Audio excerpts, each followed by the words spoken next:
Biyahero, welcome sa panibagong moto camping adventure. Ngayon susubukan natin ang matarik at mabatong daan patungo sa isang raw camping spot sa Itogon, Benguet. Ang Itogon ay isang bayan na kilala sa mayamang kasaysayan ng pagmimina at kamanghamanghang mga kabundukan. Pero ngayong gabi, haharapin natin ang matinding trail. Mabato, matarik at puno ng loose gravel. Grabe, para kami nagtakadang mga behero. Tarik pala nito. Hindi pa doon nagtatapos dahil inabutan pa kami ng dilim sa daan. Pero kahit gaano kahirap ang ruta, nakahanap pa rin kami ng perpektong raw camping spot. Pinamagahan, tuloy ang biyahe patungong Mount Ugo at doon namin nasaksihan ang napakagandang tanawin. Wow, grabe! Ang sarap talaga magmotor. Woo! Sana to sa pinakamaganda nating napuntahan. Ano kayang naghihintay sa dulo ng aming paglalakbay? Tara mga biyahero, at sama-sama nating libutin at silipin ang mga pinakatinatagong yaman na Pilipinas. Ito mga behero, mukhang kampo to ng mga dating trabahador siguro dito. Ito na, bagong dimensyon na naman tayo. Hi! Ganda talaga. Wow! What a wonderful place to ride.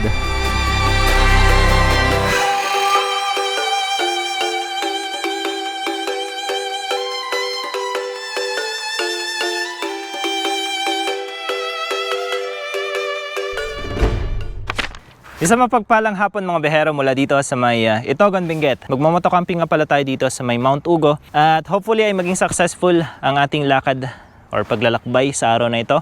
Makakasama natin ngayon MJS Adventures at gamit nating motor si Kali ADV 160, si Purgas ang PG1 ni Direk Gino. So tara at enjoy natin itong ating paglalakbay.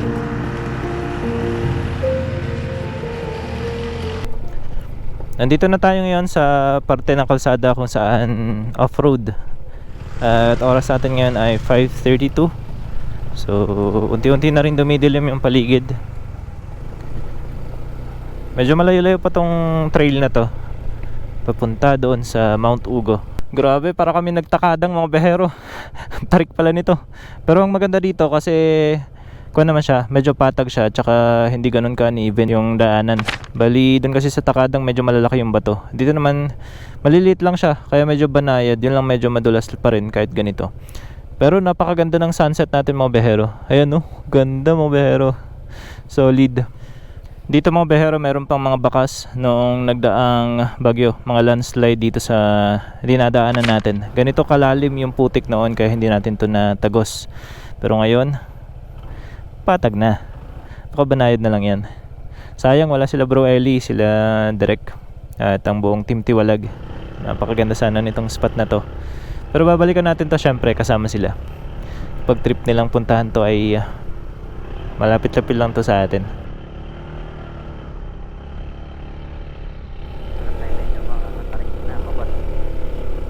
Yan. So wakas mga behero, nakahanap na rin tayo ng ating spot. So inabot na tayo ng dilim. At start na rin natin na magayos ng ating shelter, tarp, tsaka tent. Siyempre, dala-dala pa rin natin itong ating pop-up tent.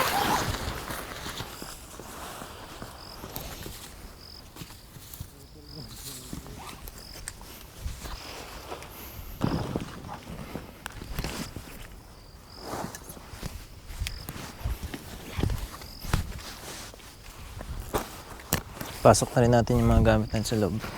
At next natin i-set up mga behero itong ating tarp from Altitude Outdoor. Ayan.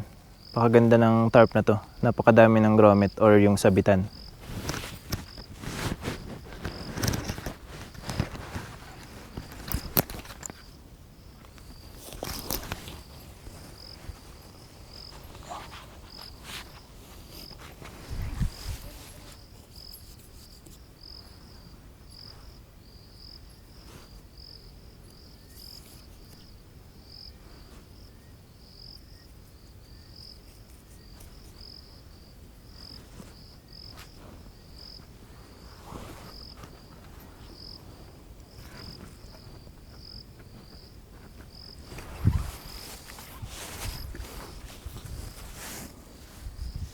Bali, ito na yung kabuuan nating setup mga behero. Setup na rin natin itong ating tarp.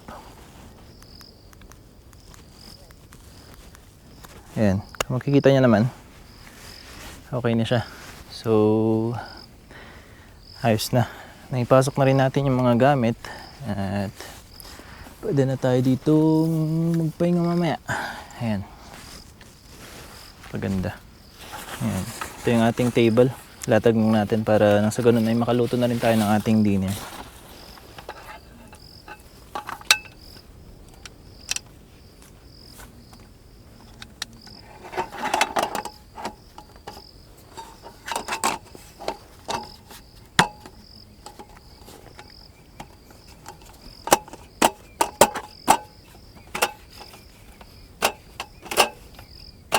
Siyempre mga bayero, hindi mawawala ang ating upuan. Para nang sa ganun ay mas makagalaw tayo ng maayos. Okay. Ito yung upo dito. Merienda muna tayo mga bayero. Ito yung pita bread natin.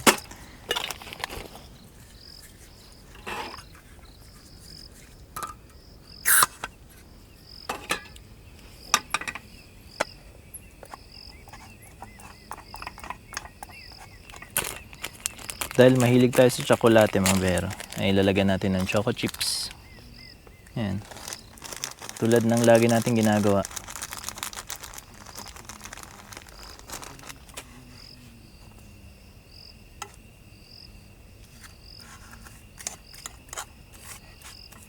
At masaya na ako sa ganitong merienda mga bero.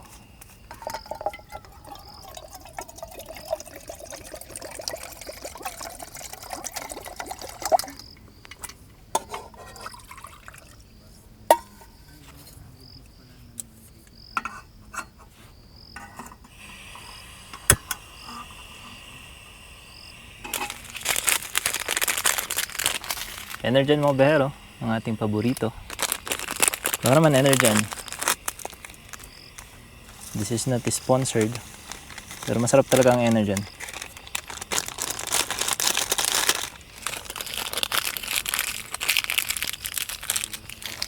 Yan mga bero. Ang ating hot chocolate. Energen. Sarap. Ang sarap mga bero. At itong ating pita bread.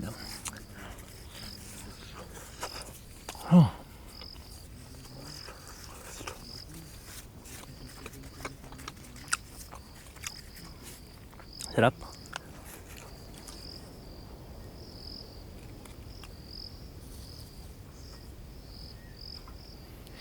So mga bero ay simulan na rin natin ang ating pagsasaing. Natapon yung oyster sauce, kaya ganyan yung itsura ng bigas natin, pero okay lang yan. Basa lang natin konti.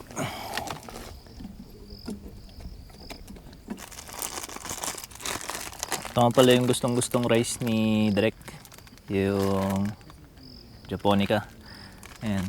Kapag ito yung niluluto ko, paparami ng kain Derek.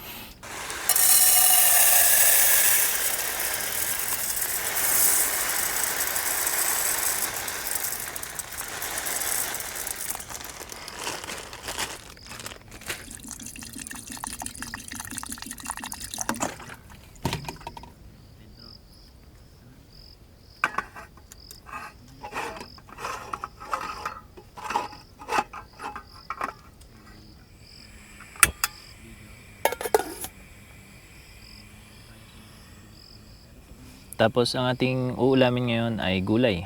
Nabili natin to kanina dun sa may Itogon, yung pababa tayo. At ito na lang yung ating uulamin. Dahil sabi natin nung nakaraan, nung nandun tayo sa may Aurora, ay puro gulay ang ating uulamin. Kaya ito, panindigan natin mga behero. Hanggang kailan mapapanindigan ang gulay? Pangalawang episode na natin ngayon na nagugulay tayo. Meron din tayong tofu. Bali, yung tofu na to kasi, mga behero, ay gusto kong i-fry. Ayan. Galing naman to sa Baguio. So, tofu tsaka itong cauliflower ang ating uulamin for dinner.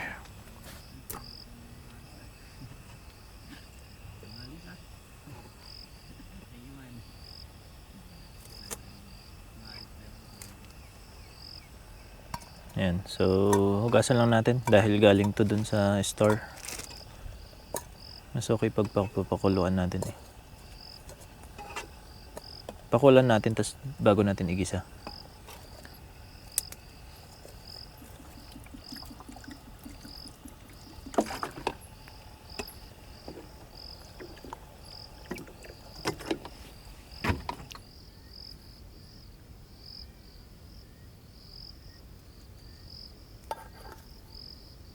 Mga behero, habang inaantay natin na matapos itong ating sinasaing, ay gusto ko lang din batiin yung mga gusto magpa-shoutout sa latest na video natin dito sa May Aurora. So shoutout nga pala kay Magentap. Shoutout din kay Bovong Moto na subscriber ng Motor Brothers nila Brother Eli at ni Direk Gino. Shoutout din kay Joel Damaso at ng kanyang Mrs. Parehas silang nanonood sa ating channel. At maraming salamat mga behero sa patuloy na pagsuporta at pag-comment sa ating mga nilalabas na mga videos. At syempre sa mga bagong subscribers natin, maraming salamat din mga behero sa panonood at sa pagsuporta palagi sa mga ginagawa nating adventures na kagaya nito.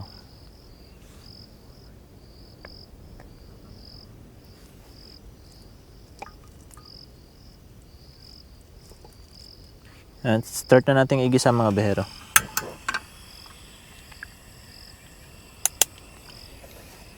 Ting mantika lang. Hiwa na rin tayo ng sibuyas.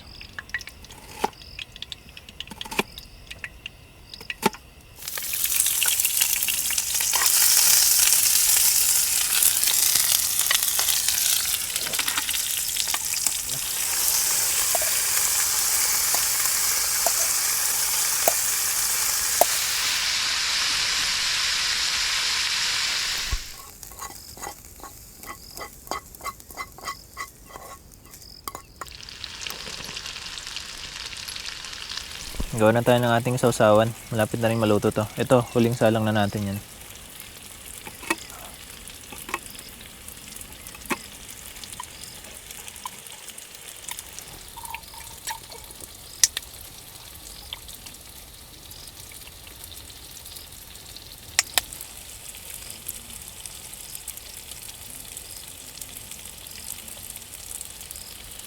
Lapit-lapit na rin maluto itong ating tofu mga behero.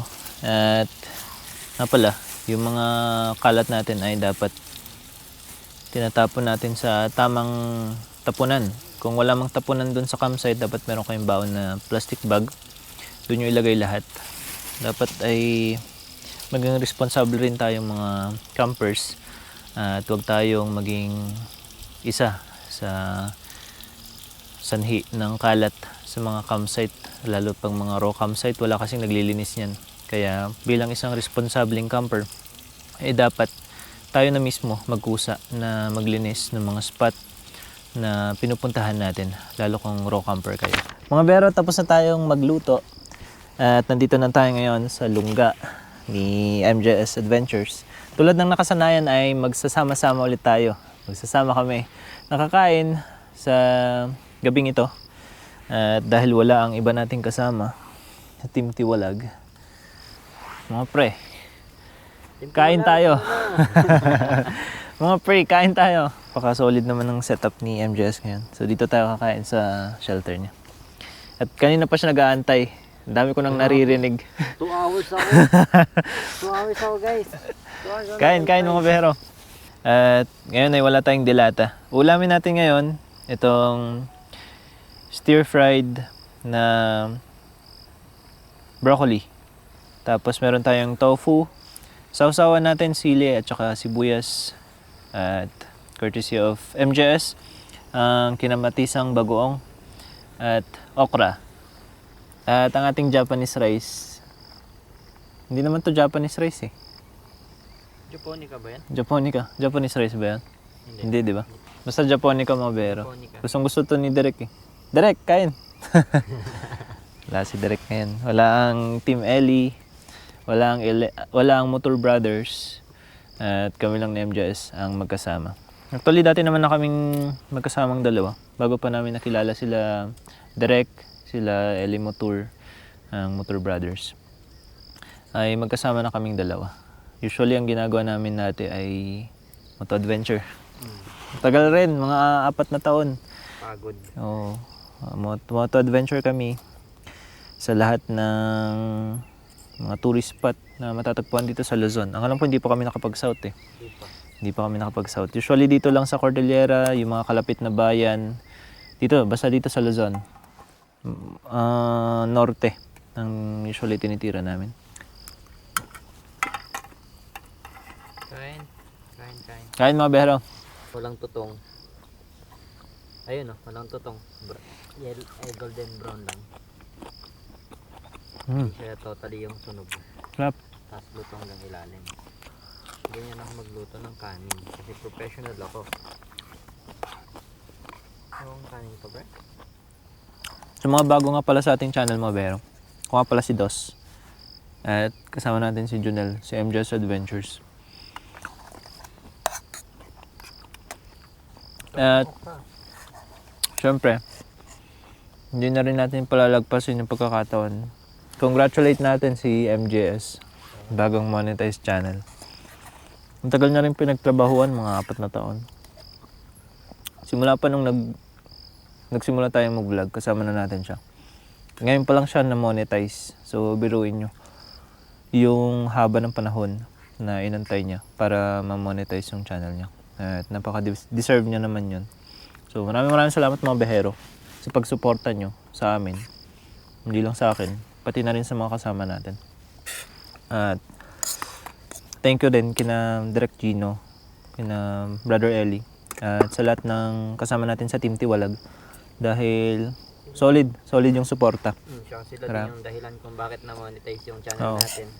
Ako na nagsasabi, kung hindi dahil kay Direk Gino, hindi natin sila nakasama sa Takbong Banayad Red Camp, hindi tayo ma-monetize ngayon. Kasi hinahanap pa rin namin kung anong niche namin sa YouTube. Sa YouTube. At saka si Derek mga behero, isa yan sa mentor namin. Hindi lang yan basta kasama. At isa rin siya sa nag-guide sa amin, naging mentor namin. Pagdating dito sa ginagawa natin na pagiging isang content creator, marami kasi siyang alam mga behero. At hindi niya pinagdadamot yun, talagang sinishare niya. Para sa ganun ay mag-guide niya kaming lahat sa grupo. Kaya solid talaga si Direk. At yun naman, nakita nyo naman yung bunga. Halos lahat kami nag-grow talaga. Dahil yan sa mga advices, pieces of advice ni Direk. Kasama din sila Bro Eli, lahat ng members ng Team Tiwalag talagang nagtutulungan. Hindi lang yan sa trail mga behero, hindi lang yan sa trail natatapos, pati na rin sa mga technical aspect ng pagiging isang content creator ay nagiging advisor namin sila, mentor. Kaya yun, ang dami naming natututunan pagkasama namin sila. Tapos na rin tayong kumain mga behero, so linisan na natin to para makatulog na rin tayo.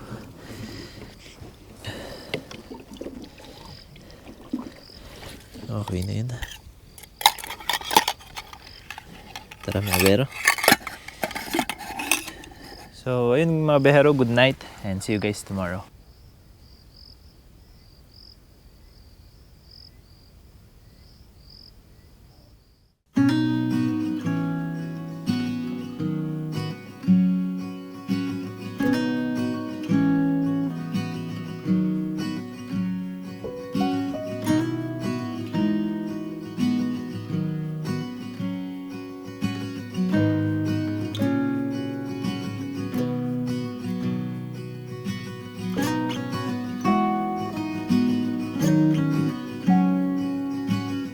Good morning mga behero. Mula dito sa Itogon, Benguet. Maganda ng umaga. Sarap ng tulog natin.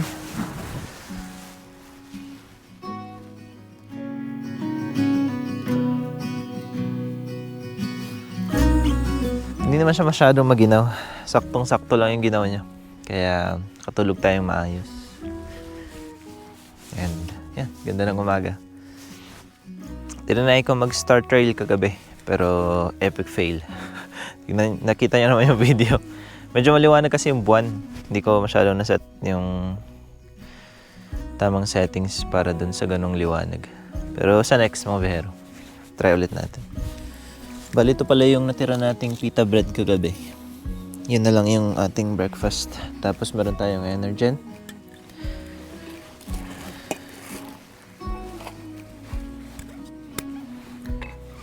At samahan nyo kami sa aming adventure ngayon papunta dun sa may Mount Ugo. Try nating taasin.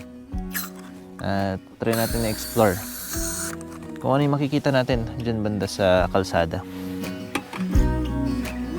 Hanggang sa maabot natin yung Mount Ugo.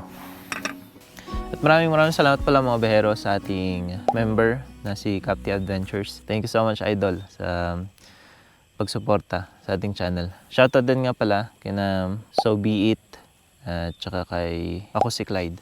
And see you soon, brother. Tara mga behero, samahan nyo ko mag-breakfast at enjoy nitong napakagandang tanawin ng Itogon. Sarap to.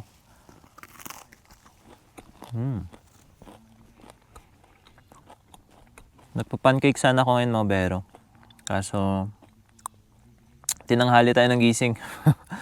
At balak pa namin pagpatuloy yung ating paglalakbay papunta dun sa may Mount Ugo.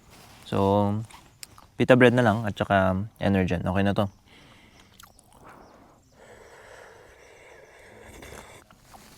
Wow, sarap.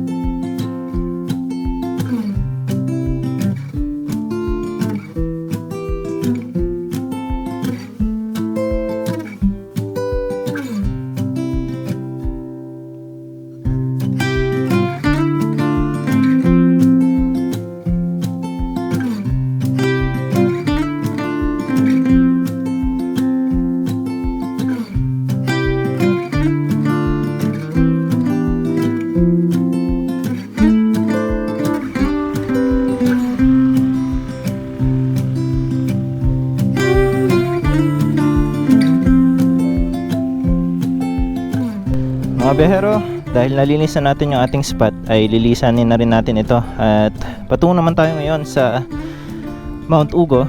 At ito yung ating dadaanan na trail. Meron ng mga enduro kanina na dumaan. Ganda nitong spot na to talaga.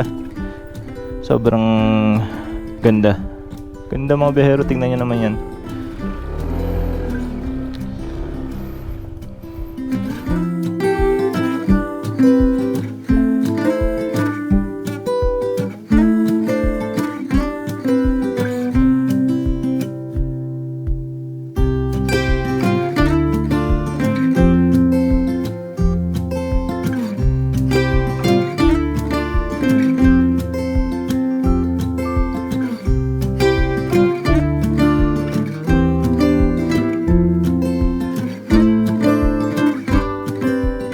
Para talaga tayong nasa Kibungan mga behero. Dahil dito sa kalsada na to. At grabe vibes dito.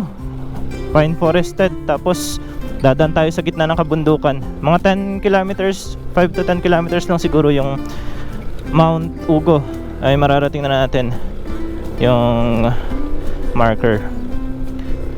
Ayan oh, grabe to. Hindi naman kulang lang eh. Pero parang biyak na ba to? Uy, medyo hirap yung kalsada. Ingat tayo.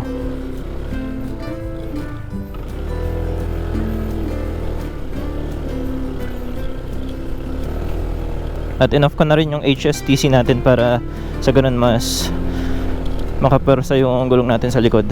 Ganda! Oras natin ngayon 10:54. Buti na lang at walang masyadong sikat ng araw. Ang ganda mga behero. Woo! Ayos! Wow!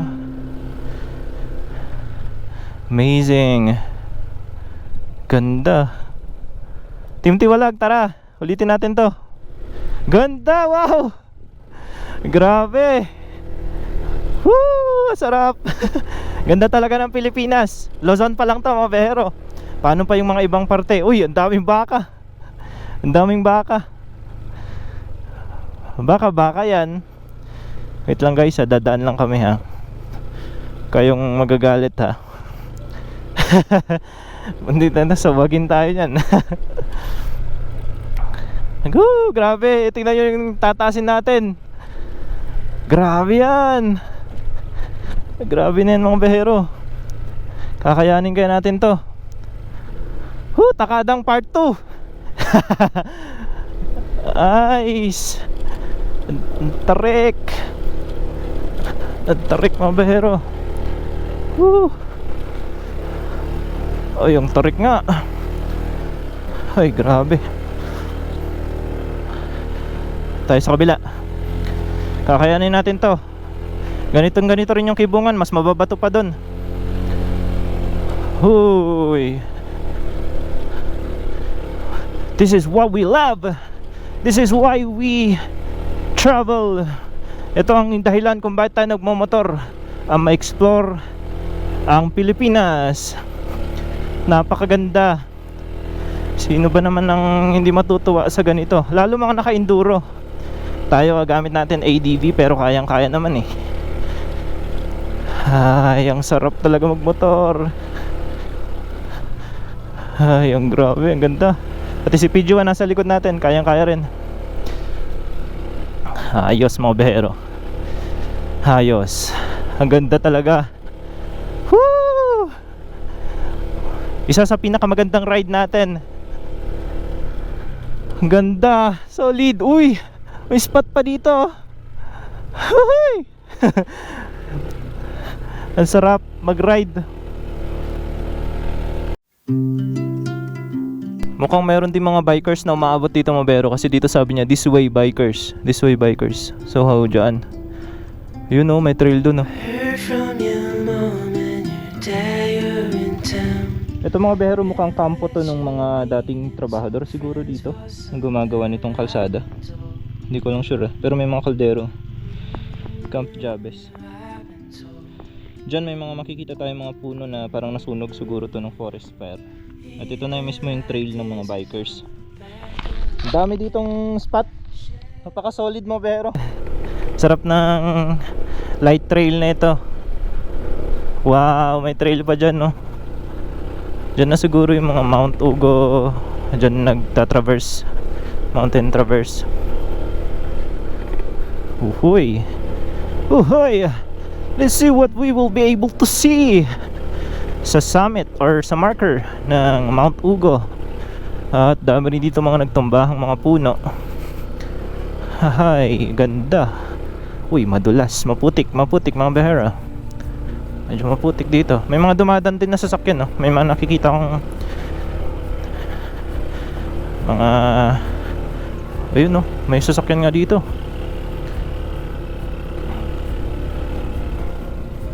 Okay naman to. Sarap ng daan. Hindi ganun kahirap. Anong sasakyan to? Mazda.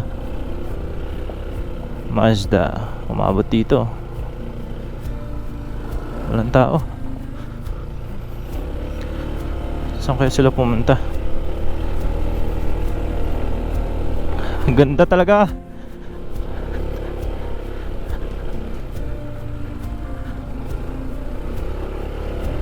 Yes sir, yes sir. Madulas.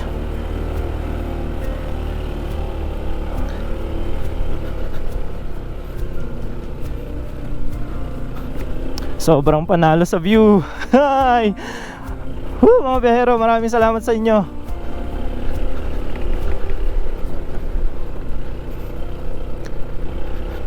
Maraming salamat sa suporta nyo. Wow, grabe! Ang sarap talaga magmotor. Woo! Sana to sa pinakamaganda nating napuntahan. Isipin nyo na lang mga behero kung gaano kalaki tong punong kahoy na pinutol nila na humarang dito sa daanan. At itong mga to ay nabuwal din dahil sa landslide. Ayan.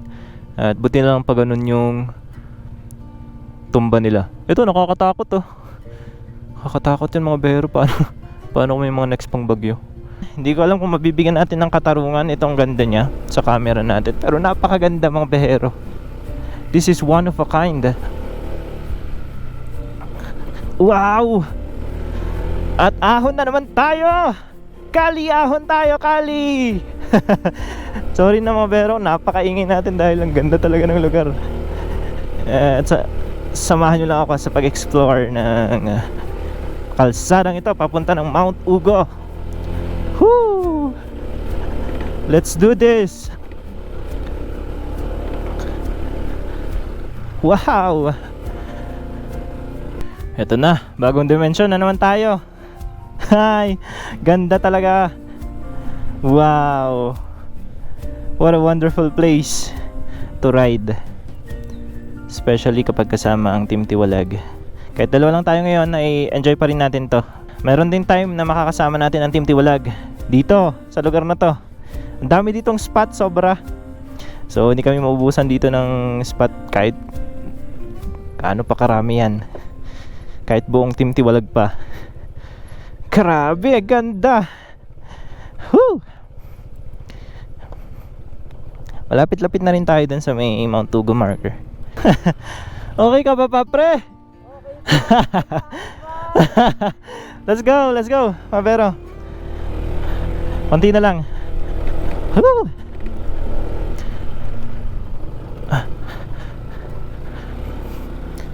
This is it, Pansit. We are approaching sa Mount Ugo summit marker.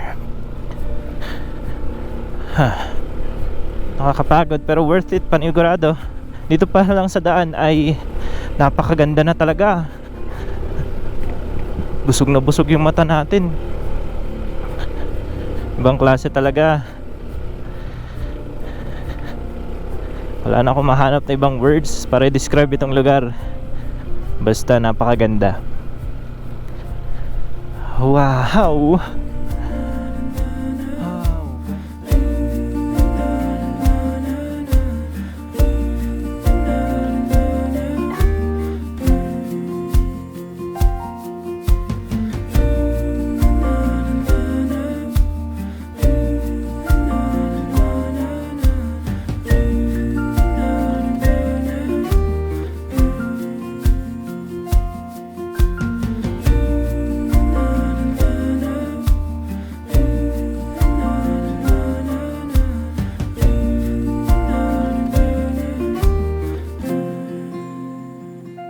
Kilometro mga behero mula dito ay mararating natin yung Mount Ugo summit marker. Malayo-layo yan. Papaliparan na lang natin ng drone dahil pagod na rin tayo. Pakita lang natin sa inyo yung ganda nitong lugar. Pakaganda. Dito na tayo mag-park. Summit na dyan banda sa taas. Ayos. May mga nag-bonfire dito.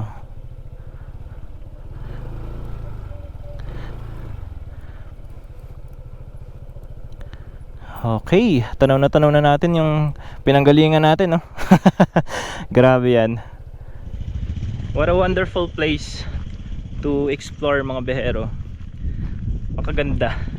Hi, grabe. Napakasulit ng ride natin. At itong kalsada na to, siguro ito yung kukonekta dun sa may Nueva Vizcaya. Dito naman sa kabila, ito yung papunta ng Itogon. Dito tayo galing. Grabe. Sarap ng ride. Nakakapagod pero sobrang sarap. Kasama natin MJS Adventures. Hello mga biyahero. Solid. Andito na ako sa Mount Ugo. Ano masasabi mo dito man? Solid ba? Grabe, parang mini takada nga yung nasabi ko kanina dun sa mga viewers ko na grabe yung experience. Yung experience namin dati sa may takadang ganitong ganito pero slightly lang na mahirap siya. Mas mahirap talaga ang takadang kaysa dito.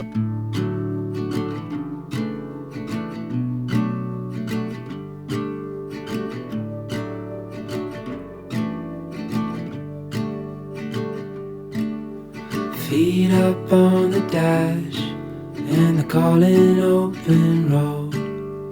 Road trip classics on the radio. With your hand tied Napakaganda talaga ng Mount Ugo, mga behero. At kung umabot ka sa parte ng video na ito, napaka-solid mo. Maraming salamat sa inyong suporta. Ooh, there's no place we can go. Ooh, my home is when I'm alone.